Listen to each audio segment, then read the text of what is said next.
आज मैं आपको सुना रही हूँ अपनी लिखी कहानी आदत। वो चाय का कप लिए अपनी जिंदगी के पिछले लम्हों को याद कर रही थी कि कैसे अमित के लिए अपना सब कुछ छोड़ आई थी। रिद्धि और अमित अपनी जिंदगी में कितने खुश थे। दो प्यारे बच्चे, रिया और ऋषि, एक छोटा सा परिवार था उनका।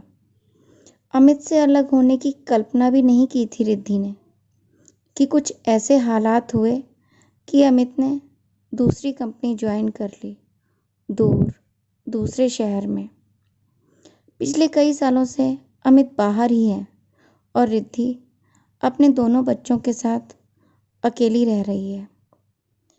बेटा पढ़ाई पूरी कर चुका है और एक प्राइवेट कंपनी में जॉब करता है और बेटी अपने कैरियर को चुनने में व्यस्त है। कुछ सालों तक अमित इतना फ़ोन करते, ऐसा लगता जैसे वो मेरे पास ही हैं। सुबह, दोपहर, शाम, जहाँ मौका मिलता तुरंत मुझे फ़ोन करते। धीरे धीरे ये सिलसिला भी कम होता गया।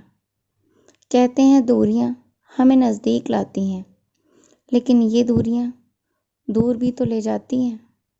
एक दूसरे के साथ रहते रहते हमें एक दूसरे की आदत पड़ जाती है, लेकिन दूर रहते रहते इंसान की आदतें वक्त के साथ बदल भी तो जाती हैं। कई बार रिद्धि ने कोशिश की अमित को मनाने की कि वो उसे और बच्चों को साथ रखे, लेकिन ना बच्चे जाने को तैयार होते। अमित हमेशा ही कुछ ऐसा जवाब देता कि रिद्धि कुछ ना कह पाती। क्या करूं यार, जॉब छोड़ देता हूं, और बताओ तुम, है कोई चारा और मेरे पास? या फिर कहता, यार प्राइवेट नौकरी है, कोई भरोसा है प्राइवेट नौकरी का? आज है कल नहीं है। अमित कहता।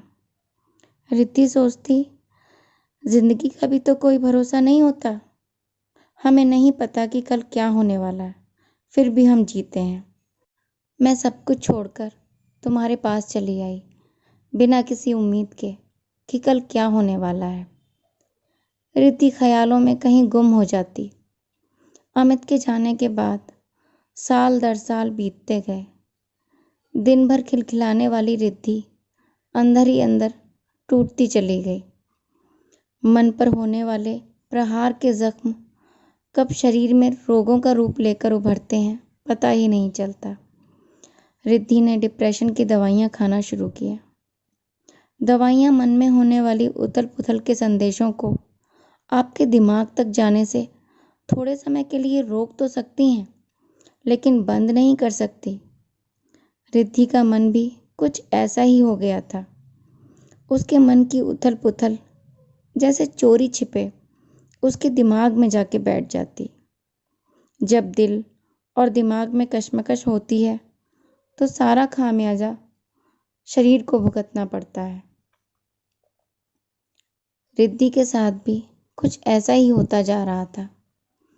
पता नहीं लोगों के सर में दर्द कैसे होता है, मेरे तो कभी नहीं हुआ। ये कहने वाली रिद्धि अक्सर सर दर्द से परेशान रहती। क्या कहे, किससे कहे इन परेशानियों को जो किसी भी दवा से ठीक ही नहीं हो सकती थी। मम्मी कल एक मीटिंग के लिए मुझे पूना जाना है, 2 दिन में आ जाऊंगा, आप अपना ख्याल रखना। इतना कहकर हाथ हिलाता हुआ ऋषि जब अपनी कार की तरफ जाने लगा तो रिद्धि का ध्यान टूटा। रिद्धि अकेली आकर सोफे पर बैठ गई कि फ़ोन की घंटी बजी। हाय मम्मा, रिया कॉल थी। मम्मा इस बार वीकेंड पर मैं घर नहीं आ पाऊंगी, मेरे पेपर हैं। रिया हॉस्टल में रहकर मेडिकल की तैयारी कर रही थी। अकेली बैठी रिद्धि अपने घर को देखे जा रही थी। कितनी हसरत से खरीदा था ये घर। दीवारों के कलर से लेकर पर्दों और सोफे के कवर तक को उसने बड़े प्यार से चुना था। आज इन बेजान चीज़ों के साथ उसे ऐसे लग रहा था जैसे वो भी एक बेजान सामान है। अंधेरा हो चला था। उसने घर की लाइटें जला दी और ड्राइंग रूम में आकर बैठ गई। तभी अमित का फ़ोन आया। और क्या हो रहा है? अमित की आवाज़ थी। बस सब बढ़िया, आप सुनाइए। रिद्धि ने अपने मन को संयमित करते हुए कहा। वो जानती थी अपने परेशान मन की व्यथा अमित को बताना बेकार है, क्योंकि वो फालतू में ही परेशान हो जाएंगे और इस बात का कोई सलूशन भी तो नहीं निकलेगा। जानती थी अमित अभी भी मुझे बहुत प्यार करते हैं, लेकिन शायद अब मैं उनकी उस आदत में नहीं जिसके बिना रहा ना जा सके। आज की कहानी यहीं तक।